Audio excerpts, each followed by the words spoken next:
একটা দীর্ঘদিনের রাজনৈতিক টানাপোড়েন, অভিযোগের পাহাড় আর তদন্তের জট, সবকিছুর মাঝেই হঠাৎ করে যেন বুধবার সকালে রাজ্যের প্রশাসনিক ও রাজনৈতিক মহলে নেমে আসে এক চমক। পুরুলিয়ার এক নির্জন প্রান্তে, যাকে ঘিরে ইতিমধ্যেই নানা গুঞ্জন ঘুরছিল, সেখান থেকেই উঠে আসে এক পরিচিত নাম, দেবরাজ চক্রবর্তী। বিজেপির লোকজনেরা বলছেন যে দেবরাজ নাকি 1,500 কোটি টাকার মালিক। কিন্তু এই নাম কেবল পরিচয়ের জন্য নয়, বরং একাধিক অভিযোগ, তদন্ত এবং বিতর্কের কেন্দ্রবিন্দু হয়ে থাকা এক ব্যক্তির প্রতিচ্ছবি। আর সেই সূত্র ধরেই শুরু হয় নতুন এক অধ্যায়, যেখানে তদন্তের হাত থেকে আর রেহাই মিলল না দেবরাজের। রক্ষা কবচ আর নেই, সেই কারণেই গ্রেপ্তারি। অভিষেক ব্যানার্জির ঘনিষ্ঠ সহযোগী এবং বিধাননগর পুর নিগমের প্রাক্তন কাউন্সিলর দেবরাজ চক্রবর্তীকে বুধবার পুরুলিয়ায় গ্রেপ্তার করে রাজ্যের বিশেষ তদন্তকারী দল এসটিএফ। জানা যায়, কলকাতা হাইকোর্ট তার আগাম জামিনের আবেদন খারিজ করার পরপরই তদন্তকারীরা তাকে আটক করে। আয়ের সঙ্গে অসামঞ্জস্যপূর্ণ সম্পত্তি অর্জন এবং নির্বাচনী হলফনামায় তথ্য গোপনের মতো গুরুতর অভিযোগে তার বিরুদ্ধে মামলা চলছিল। তদন্ত সূত্রে দাবি, দীর্ঘদিন ধরে চলা এই মামলায় দেবরাজ চক্রবর্তী ও তাঁর স্ত্রী অদিতি মুন্সির বিরুদ্ধে বিপুল পরিমাণ সম্পত্তি বেআইনি উপায়ে অর্জনের অভিযোগ উঠেছে। বিরোধী রাজনৈতিক শিবির, বিশেষ করে বিজেপির পক্ষ থেকে অভিযোগ করা হয়েছে যে গত 5 বছরে রাজনৈতিক প্রভাব ও ক্ষমতার অপব্যবহার করে তারা প্রায় 100 কোটি টাকার সম্পত্তি গড়ে তুলেছেন। সেই সম্পত্তির একটি বড় অংশ আত্মীয় স্বজন ও বেনামি মালিকদের নামে হস্তান্তর করা হয়েছে বলে অভিযোগ। বিজেপি বিধায়ক তরুণজ্যোতি তিওয়ারি এই বিষয়ে সরাসরি অভিযোগ তুলে দাবি করেছেন যে নির্বাচনকালীন হলফনামায় ইচ্ছাকৃতভাবে আর্থিক তথ্য গোপন করা হয়েছিল। তার কথায় এটি শুধুমাত্র আর্থিক অনিয়ম নয়, বরং পরিকল্পিতভাবে সম্পদ লুকোনোর একটি বৃহৎ চক্রের অংশ। তার কথায় দেবরাজ 1,500 কোটি টাকার সম্পত্তির মালিক। এদিকে দেবরাজ গ্রেপ্তার হতেই কিভাবে বিজেপি কর্মীরা এবং এলাকার মানুষ তারা সেলিব্রেশনে মেতেছেন, বাজি ফাটিয়ে লাড্ডু বিনিময় করে। দেখুন কিভাবে সেই সেলিব্রেশন চলছে।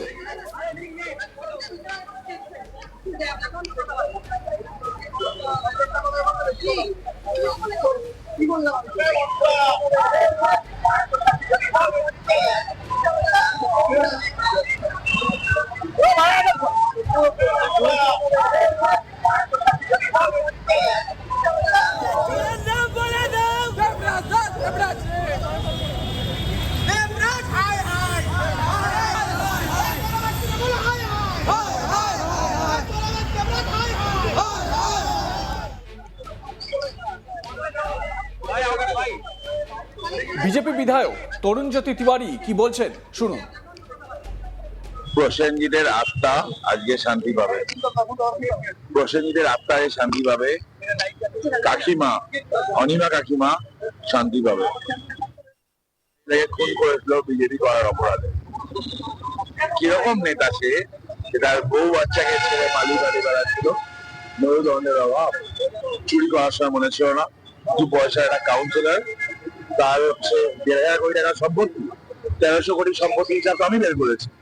তার স্ত্রী বাইরে আছে একটাই কারণে, তার স্ত্রী একটা বাচ্চা আছে, নাহলে বউ কম দোষী নয়। আচ্ছা, পুরোনো কথাটা আছে না, কেন গানটা ছিল, তোমরা কুঞ্জ সাজাও গো আমার প্রাণনাথ আসিতেছেন। প্রাণনাথ পুরুলিয়ায় ঝাড়খণ্ড বর্ডার থেকে ধরা পড়েছে। 80 নাম্বার চেঞ্জ করেছে, ফোন বন্ধ করে রেখেছিল, বাড়ির সাথে যোগাযোগ করছে না। কিরকম বাবা সে, তার বাচ্চার খোঁজ পর্যন্ত নেয় না। এটাকে নেতা যারা শিরায় শিরায় গরম রক্ত, আমরা দেবরাজের চরম ভক্ত বলে ঘুরে বেড়াচ্ছ, তারা যে কোথায়?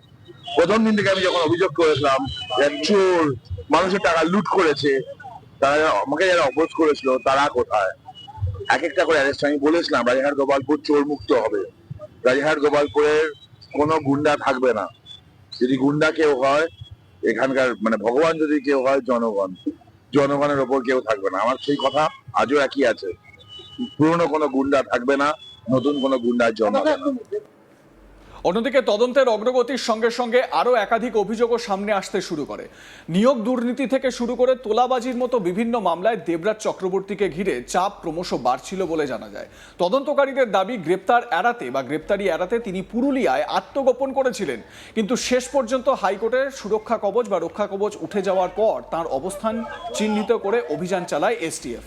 পুলিশের পক্ষ থেকে দেবরাজ চক্রবর্তীর বিরুদ্ধে একাধিক ধারা দেওয়া হয়েছে, যেমন 126(2), 127(2), 308(2), 308(4), 308(6), 308(7), 111/324(4), 324(4), 324(5), 61(2), 351(2), 3(5).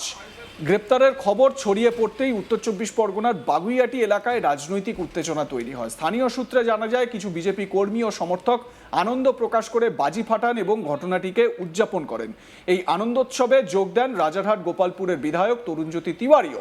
তিনি প্রকাশ্যে মন্তব্য করেন যে এই গ্রেপ্তার ন্যায় বিচারের প্রতিফলন এবং তার মতে রাজারহাট গোপালপুর এখন চোর ও ডাকাতদের প্রভাব মুক্ত।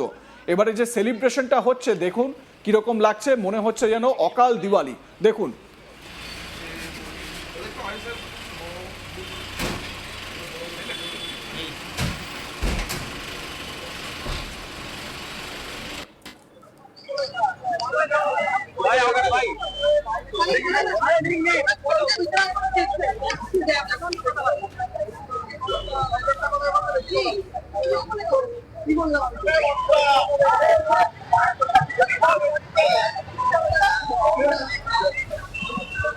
আমার সহকর্মী অরিন্দম ভট্টাচার্য তার প্রতিবেদনে কি বলছেন শুনুন। এসটিএফ এবং পুলিশের যৌথ উদ্যোগে পুরুলিয়ার বর্ডার থেকে গ্রেপ্তার বিধাননগরের প্রাক্তন কাউন্সিলর দেবরাজ চক্রবর্তী। তার বিরুদ্ধে 22 তারিখ অর্থাৎ 22শে মে বাগুইআটি থানায় অভিজিৎ সাহা, কেষ্টপুরের বাসিন্দা অভিজিৎ সাহা একটি কমপ্লেন করে দেবরাজ চক্রবর্তী এবং তৎকালীন কাউন্সিলর 9 নম্বর ওয়ার্ডের বিধাননগরের মনীষ, তার বিরুদ্ধে। এই দুজনের বিরুদ্ধে অভিযোগ করে তোলা নেওয়ার। দেবরাজের বিরুদ্ধে অভিযোগ ছিল 30 লক্ষ টাকা এবং মনীষের বিরুদ্ধে অভিযোগ ছিল 5 লক্ষ টাকা। এদের দুজনের বিরুদ্ধে এই অভিযোগ এবং বাগুইআটি থানায় কমপ্লেন, এবং তারপর বহুদিন কেটে যায় এবং তারপর পুলিশ এই তদন্ত শুরু করে এবং তদন্ত শুরু করার পর কিন্তু ইতিমধ্যেই দেবরাজ চক্রবর্তীকে গ্রেপ্তার করেছে। দেবরাজ চক্রবর্তীকে একাধিক তার বিরুদ্ধে অভিযোগ রয়েছে, অর্থাৎ তোলার নেওয়ার অভিযোগ রয়েছে।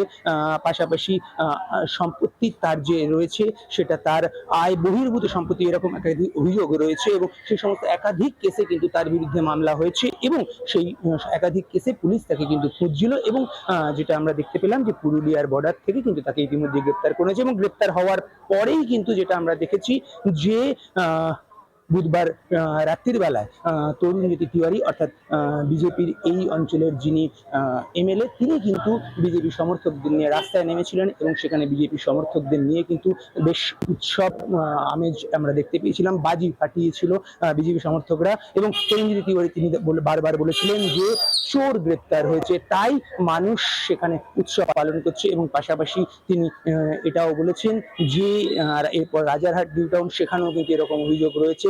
অর্থাৎ এই যে গ্রেপ্তার, এই গ্রেপ্তারে একদিকে তরুণজ্যোতি তিওয়ারি তিনি কিন্তু তার নাম, অর্থাৎ এই ইলেকশনে তার নাম অ্যানাউন্স হওয়ার পর থেকে কিন্তু তিনি বারবারই এই একই কথা বলেছিলেন যে এই দেবরাজ চক্রবর্তী তিনি চোর এবং তার বিরুদ্ধে ব্যবস্থা নেওয়া হবে, এবং ঠিক সেই রকমটাই ব্যবস্থা নেওয়া হলো। এবং দেখা গেল যে পুলিশ তাকে কিন্তু গ্রেপ্তার করেছে। এতদিন ধরে পুলিশ তাকে খুঁজছিল এবং অবশেষে পুলিশ তাকে গ্রেপ্তার করেছে এবং আজ তাকে কোর্টে তোলা হবে। এবং নিয়ে আমরা যেটা সূত্র মারফত জানতে পারছি যে তাকে কিন্তু পুলিশ নিজেদের হেফাজতে নেবে এবং নিয়ে পুলিশ কিন্তু এই জিজ্ঞাসাবাদ করবে। এবং আপাতত যেটা বিষয় যে 22শে মে যে অভিযোগ হয়েছিল এক প্রমোটার তার ব্যবসার ক্ষেত্রে যে কেষ্টপুরের বাসিন্দা যে অভিযোগ করেছিল, সেই অভিযোগের প্রেক্ষিতেই কিন্তু মূলত গ্রেপ্তার করা হয়েছে দেবরাজ চক্রবর্তী। এবং এই একই কেসে কিন্তু নাম রয়েছে বিধাননগরের আরেক প্রাক্তন কাউন্সিলর মনীষের এবং তাকেও কিন্তু ইতিমধ্যে পুলিশ খুঁজছে, সেরকমটাই কিন্তু সূত্রের খবর। লাইক, কমেন্ট, শেয়ার করে আপনাদের মতামত জানান। দেখতে থাকুন আজ তাক বাংলা।